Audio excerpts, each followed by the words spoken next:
नमस्कार दोस्तों, आपके अपने YouTube channel PK sir education में आपका स्वागत है। साइंस से रिलेटिव जो भी क्वेश्चन बनेगा इंपॉर्टेंट क्वेश्चन होगा दोस्तों।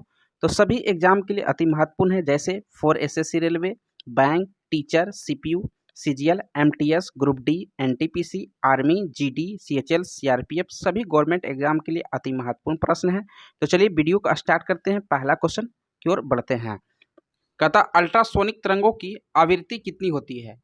अल्ट्रासोनिक तरंग की जो आवृत्ति होती है कितना होता है, इसका राइट आंसर हो जाएगा 20 किलो हर्ट्ज से ज़्यादा। 20 किलो हर्ट्ज से क्या होगा, ज़्यादा होता है।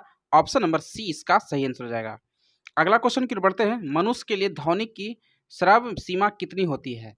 तो ये जो होती है मनुष्य के लिए कितनी होती है सीमा, आप सभी को बताना है। इसका राइट आंसर हो जाएगा 20 हर्ट्ज से लेकर के 20,000 हर्ट्ज तक होता है। ऑप्शन नंबर सी इसका सही आंसर हो जाएगा। आप सभी को याद रखना है। अगला क्वेश्चन की ओर बढ़ते हैं। लगातार या अधिक डैश के कारण प्रतिध्वनियों के एक से अधिक बार सुना जाना क्या कहलाता है। इसका राइट आंसर क्या हो जाएगा, आप सभी को बताना है। परावर्तन के कारण जो होती है लगातार सुना जाता है। ऑप्शन नंबर बी इसका सही आंसर हो जाएगा, परावर्तन के कारण। अगला क्वेश्चन की ओर बढ़ते हैं।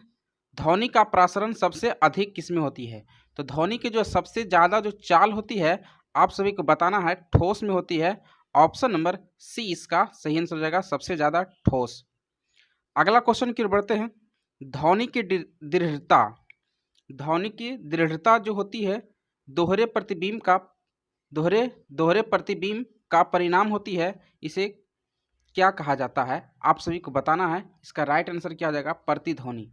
प्रतिध्वनि के कारण जो होती है दृढ़ता यानी दोहरे प्रतिबिंब बनता है। इसका राइट आंसर होगा ऑप्शन नंबर डी इसका सही आंसर हो जाएगा।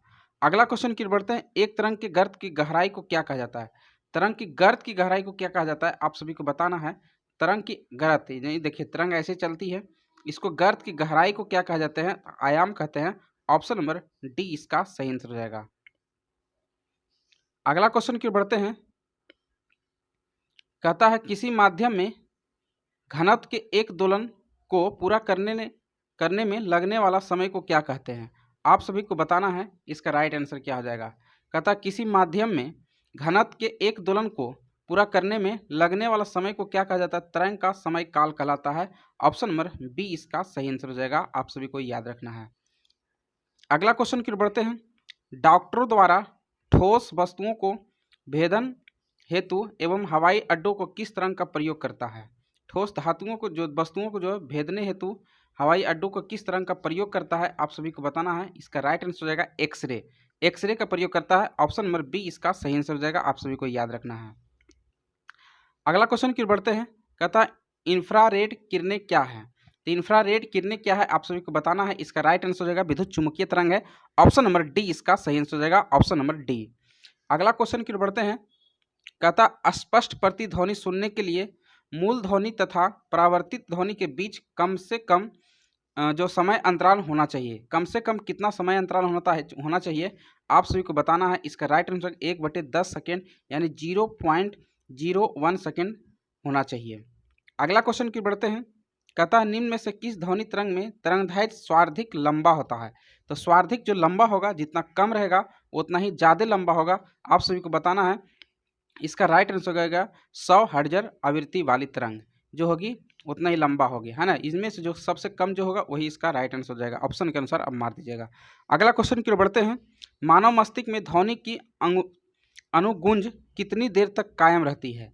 तो मानव मस्तिष्क में जो ध्वनि की गूंज रहता है कितना देर तक कायम रहता है, आप सभी को बताना है। इसका राइट आंसर होगा 0.1 सेकेंड तक रहता है।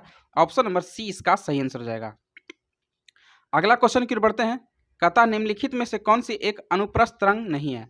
अनुप्रस्थ, आप सभी को बताना है। अनुप्रस्थ तरंग नहीं है, तो ध्वनि तरंग जो अनुप्रस्थ नहीं है, ये अनुदैर्घ्य है। ऑप्शन नंबर इसका डी जो होगा राइट आंसर होगा। प्रकाश तरंग जो होती है अनुप्रस्थ होती है, रेडियो तरंग भी अनुप्रस्थ होती है, चुंबकीय तरंग भी अनुप्रस्थ होती है, लेकिन ध्वनि क्या है, अनुदैर्घ्य तरंग है। आप सभी को रखना है याद। अगला क्वेश्चन की बढ़ते हैं। कहता इकोकार्डियोग्राम अधिक नज़दीकी से किससे संबंधित है, आप सभी को बताना है। इसका सही आंसर हो जाएगा Doppler effect. Option number A इसका सही आंसर हो जाएगा डॉपलर इफेक्ट। चलिए अगला क्वेश्चन की ओर बढ़ते हैं। सोनार का पूरा नाम क्या होता है? सोनार का जो पूरा नाम क्या होता है आप सभी को बताना है। इसका साइंस आंसर क्या हो जाएगा? इसका राइट आंसर क्या हो जाएगा? Sound negating and ranging. Sound negating ranging, option number B इसका सही आंसर हो जाएगा। अगला क्वेश्चन की ओर बढ़ते हैं। निम्नलिखित में से सोनार को मदद से मापा जाता है। तो सोनार की मदद जो होती है निम्नलिखित में से किसके द्वारा मापा जाता है? इसका राइट आंसर क्या हो जाएगा? पानी के अंदर मौजूद वस्तुओं की दूरी, दिशा एवं गति करने के लिए किया जाता है। इसका राइट आंसर होगा ऑप्शन नंबर डी। अगला क्वेश्चन की ओर बढ़ते हैं। तरंग की लंबाई आमतौर में ग्रीक लेटर में दर्शाया जाता है। तो ग्रीक लेटर में जो दर्शाया जाता है आप सभी को इसका बताना है। इसका सेंस हो जाएगा लैम्डा, यानी लैम्डा के द्वारा दर्शाया जाता है। इसका आंसर हो जाएगा ऑप्शन नंबर बी। अगला क्वेश्चन की ओर बढ़ते हैं। अपश्रव्य या इंफ्रासोनिक तरंगे की आवृत्ति कितना होता है? इसका राइट आंसर क्या हो जाएगा आप सभी को बताना है। अपसरय तरंग जो होती है आवृत्ति 20 हर्ट्ज से कम होती है। ऑप्शन नंबर सी इसका सही आंसर हो जाएगा, ऑप्शन नंबर सी। अगला क्वेश्चन की बढ़ते हैं। कहता निम्नलिखित में से किस विद्युत चुम्बकीय तरंग का तरंगदैर्घ्य सबसे कम होती है? तो किस चुम्बकीय तरंग के जो होती है सबसे कम होती है? तो गामा का सबसे कम होती है। ऑप्शन नंबर डी इसका राइट आंसर हो जाएगा। अगला क्वेश्चन की ओर बढ़ते हैं। सूर्य द्वारा उत्सर्जित हानिकारक विकिरण है। सूर्य द्वारा जो उत्सर्जित हानिकारक विकिरण कौन सी है? तो पराबैंगनी विकिरण है। ऑप्शन नंबर बी इसका सही आंसर हो जाएगा, ऑप्शन नंबर बी। अगला क्वेश्चन की ओर बढ़ते हैं। कहता है किसी ध्वनि तरंग की प्रति इकाई समय में किए गए दोलन की संख्या को क्या कहते हैं? प्रति इकाई समय में दोलन की संख्या को क्या कहते हैं? आवृत्ति कहते हैं। Option number D. दोलन किसी जो होगी ध्वनि जो कंपन होगी इसमें दोलन की जो संख्या होगी उसमें जो उसको क्या कहते हैं? आवृत्ति कहते हैं। ऑप्शन नंबर डी इसका सही आंसर हो जाएगा। अगला क्वेश्चन की ओर बढ़ते हैं। कहते हैं ध्वनि आवृत्ति एन तरंगदैर्घ्य है। तरंगदैर्घ्य कहता है आवृत्ति, ध्वनि की आवृत्ति जो होती है एन है और तरंगदैर्घ्य एन लैम्डा है और चाल जो भी है तो भी बराबर क्या होता है? लैम्डा एन होता है। लैम्डा एन कहिए और ये एन लैम्डा कहीं होता है। ऑप्शन नंबर सी इसका राइट आंसर हो जाएगा। अगला क्वेश्चन की ओर बढ़ते हैं। ध्वनि तरंगे यात्रा नहीं कर सकती है। तो ध्वनि तरंगे जो यात्रा नहीं कर सकती आप सभी को याद रखना है बहुत ही। ध्वनि तरंगे यात्रा नहीं कर सकती है, इसका सही आंसर क्या हो जाएगा? जो होगी खाली स्थान। खाली स्थान में जो होती ध्वनि तरंगे यात्रा नहीं करती है। ऑप्शन नंबर सी इसका सही आंसर हो जाएगा। खाली स्थान यानी निर्वात कह सकते हैं क्या मेरे दोस्त? निर्वात। निर्वात में कुछ भी नहीं रहता है, हवा तक भी निकाल दिया जाता है, उसी को कहते हैं निर्वात। चलिए अगला क्वेश्चन की ओर बढ़ते हैं। निम्नलिखित में कौन सी ध्वनि तरंग की विशेषता नहीं है? तो कौन सी जो है ध्वनि तरंग की विशेषता नहीं है आप सभी को बताना है। इसका सही आंसर आयाम पर भी निर्भर करता है, समय अवधि आवृत्ति पर निर्भर करता है, एकदम सही बात है। सुपर भी बढ़िया रहेगा तो ध्वनि तरंगे यात्रा कर सकता है। तो जो है घनत्व पर जो है निर्भर नहीं करता है। ऑप्शन नंबर डी इसका सही आंसर हो जाएगा। अगला क्वेश्चन की ओर बढ़ते हैं। आप सभी को ध्वनि तरंगे होती है तो ध्वनि तरंगे जो कैसी तरंगे होती है आप सभी को बताना है। तो ध्वनि तरंगे याद रखना यांत्रिक तरंग होती है। ऑप्शन नंबर डी इसका सही आंसर हो जाएगा, ऑप्शन नंबर डी। अगला क्वेश्चन की ओर बढ़ते हैं। कहता है ध्वनि तरंग का आयाम किस पर निर्भर करता है? तो ध्वनि तरंग के जो आयाम जो है किन बातों पर निर्भर करता है आप सभी को बताना है। इसका सही आंसर हो जाएगा वस्तु की गुणवत्ता पर। वस्तु की गुणवत्ता यानी ऑप्शन नंबर सी इसका सही आंसर हो जाएगा, ऑप्शन नंबर सी। अगला क्वेश्चन की ओर बढ़ते हैं। प्रति सेकेंड इकाई क्षेत्र से गुजरने वाली ध्वनित ऊर्जा की मात्रा को क्या कहा जाता है आप सभी को बताना है। इसका राइट आंसर क्या हो जाएगा? तीव्रता। तीव्रता ऑप्शन नंबर ए इसका सही आंसर हो जाएगा। कहता है प्रति सेकेंड इकाई क्षेत्र से गुजरने वाली ध्वनि ऊर्जा की मात्रा को क्या कहते हैं? तो तीव्रता कहते हैं। ऑप्शन नंबर ए इसका सही आंसर हो जाएगा। अगला क्वेश्चन की ध्वनि का संचरण कर सकती है। तो ध्वनि जो है संचरण यानी चल सकती है, कहाँ कहाँ? ठोस में भी चल सकती है, द्रव में भी चल सकती है, गैस में भी चल सकती है।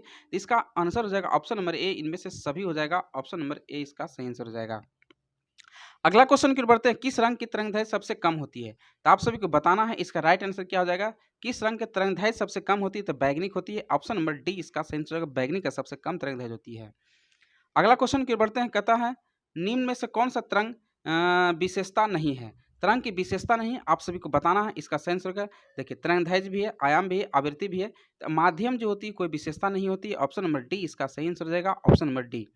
अगला क्वेश्चन की ओर बढ़ते हैं। यदि एक तरंग की आवृत्ति बढ़ती है तो इसकी तरंगदैर्घ्य पर क्या असर पड़ता है? तो अगर जो तरंग की आवृत्ति बढ़ेगी इसकी तरंगदैर्घ्य पर क्या प्रभाव पड़ेगा? इसका राइट आंसर हो जाएगा घट जाती है। ऑप्शन नंबर सी इसका सही आंसर हो जाएगा। इसका जो होगी तरंगदैर्घ्य जो है घट जाएगी। आवृत्ति बढ़ेगा तो तरंगदैर्घ्य घटेगा, आप सभी को याद रखना है। कहता है यदि तापमान बढ़ता है तो ध्वनि की गति क्या होगा? यदि तापमान बढ़ेगा तो ध्वनि की गति भी क्या होगा आप सभी को बताना है। इसका राइट आंसर हो जाएगा बढ़ेगा। ध्वनि यदि तापमान बढ़ता है तो क्या हो जाएगा? ध्वनि की गति भी बढ़ेगा। ऑप्शन नंबर डी इसका सही आंसर हो जाएगा। अगला क्वेश्चन की ओर, ध्वनि का गति अधिकतम होता है तो ध्वनि की सबसे अधिकतम गति जो कहाँ होती है आप सभी को बताना है। सबसे जो ज़्यादा ठोस होगा उसी में क्या होगा, ध्वनि की गति सबसे अधिक हो गई, यानी स्टील इसका राइट आंसर हो जाएगा। ऑप्शन नंबर ए इसका सही आंसर हो जाएगा। अगला क्वेश्चन की बढ़ते हैं, कहता है पदार्थ में ध्वनि का वेग सबसे कम होती है। किस पदार्थ में जो होती है ध्वनि का वेग सबसे कम होती है, इसका सही आंसर हो जाएगा वायु, यानी सबसे ज़्यादा ठोस में होती है। किस में होती है, ठोस, फिर क्या होता है गैस में होती है, फिर किस में होता है वायु, सॉरी द्रव में, द्रव उसके बाद वायु यानी गैस। सबसे ज़्यादा किस में होगा तो वायु में, सबसे कम किस में होगा तो वायु में होगा। ऑप्शन नंबर डी इसका राइट आंसर हो जाएगा। अगला क्वेश्चन की ओर बढ़ते हैं, कहता है ध्वनि गमन नहीं कर सकती है। तो ध्वनि जो है नहीं गमन कर सकती है, खाली स्थान यानी निर्वात। निर्वात ऐसा स्थान होता है जहाँ पर हवा तक भी नहीं रहता है, उसे निर्वात कहते हैं। इसलिए निर्वात में जो होती है ध्वनि गमन नहीं कर सकती है। आपका सही आंसर हो जाएगा ऑप्शन नंबर डी इसका सही आंसर हो जाएगा।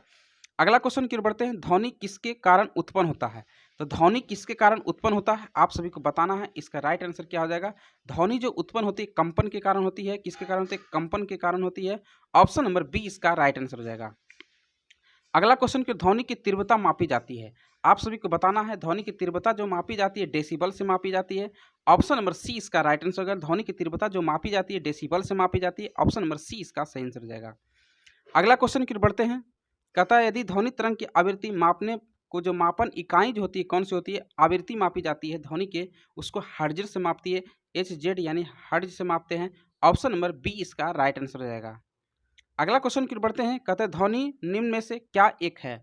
तो ध्वनि ए निम्न में से क्या है आप सभी को बताना है। इसका राइट आंसर होगा यांत्रिक तरंग है। ऑप्शन नंबर बी इसका सही आंसर हो जाएगा। Option number B.